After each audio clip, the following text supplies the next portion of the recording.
നമസ്കാരം പ്രിയ പ്രേക്ഷകർക്ക് പേജ് റൂട്ടിലേക്ക് സ്വാഗതം. Goa shipyard limited Indian coast ഗാർഡിന് ആദമ്യ, അക്ഷർ എന്നിങ്ങനെ പേരുള്ള രണ്ട് തദ്ദേശീയ ഫാസ്റ്റ് പെട്രോൾ വെസലുകൾ പുറത്തിറക്കി കൊടുത്തിരിക്കുകയാണെന്നുള്ള വാർത്ത പുറത്തുവരുന്നു.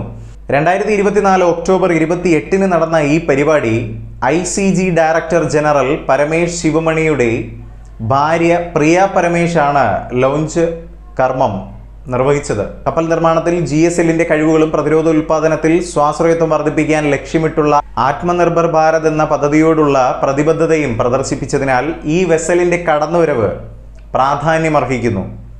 ഓരോ കപ്പലിനും 52 മീറ്റർ നീളവും 8 മീറ്റർ വീതിയും 320 ടൺ ഡിസ്പ്ലേസ്മെന്റുമുണ്ട്.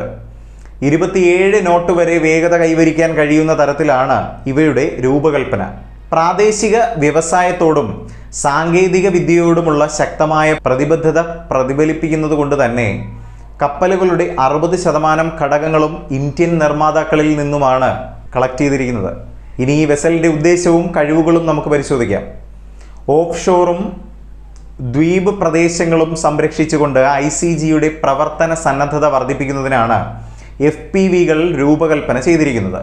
ഇന്ത്യയുടെ വിപുലമായ തീരപ്രദേശത്ത് നിരീക്ഷണ പ്രവർത്തനങ്ങൾ നടത്തുകയും വിവിധ ഭീഷണികൾക്കെതിരെ സമുദ്ര സുരക്ഷാ സംരംഭങ്ങളെ പിന്തുണയ്ക്കുകയും ചെയ്യുന്നതിന് വേണ്ടിയാണ് ഇവ അവതരിപ്പിച്ചിരിക്കുന്നത്.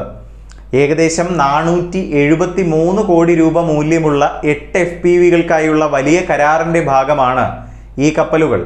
ആദമ്യയുടെയും അക്ഷറിൻ്റെയും വിജയകരമായ കടന്നുവരവ് ഇന്ത്യയുടെ തീരദേശ പ്രതിരോധത്തെ ശക്തിപ്പെടുത്തുക മാത്രമല്ല, GSLന്റെ നവീകരണ ശ്രമങ്ങളിലെ ഒരു നാഴികക്കല്ലും അടയാളപ്പെടുത്തുക കൂടിയാണ് ഇത് ചെയ്യുന്നത്. കാരണം കപ്പൽശാല അതിൻ്റെ നൂതന കപ്പൽ ലിഫ്റ്റ് സംവിധാനം ഉപയോഗിച്ച് ഒരേ സമയം 2 കപ്പലുകൾ ഇറക്കുന്നത് ഇത് ആദ്യമായി കൂടിയാണ്. GSL ചെയർമാൻ ബ്രജേഷ് കുമാർ ഉപാധ്യായ കപ്പൽശാലയുടെ ശ്രദ്ധേയമായ വളർച്ചാ പാത എടുത്തുകാട്ടി.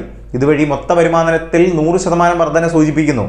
അത് 2000 കോടി രൂപ കവിഞ്ഞു എന്നതാണ് മനസ്സിലാക്കുന്നത്. ഈ പുരോഗതി ദേശീയ സുരക്ഷാ ആവശ്യങ്ങൾ നിറവേറ്റുന്നതിനുള്ള നവീകരണത്തിലും നൂതന സാങ്കേതിക വിദ്യയിലും ശ്രദ്ധ കേന്ദ്രീകരിച്ച് ഇന്ത്യയിലെ ഒരു പ്രമുഖ കപ്പൽ നിർമ്മാതാവെന്ന നിലയിൽ GSLന്റെ പങ്ക് അടിവരയിട്ട് എടുത്തു കാട്ടുന്നു. എന്തായാലും ഈ ഒരു വിഷയത്തിന്മേൽ പ്രിയ പ്രേക്ഷകർക്കുള്ള അഭിപ്രായങ്ങൾ രേഖപ്പെടുത്താം താഴെ കമൻറ്റിലൂടെ.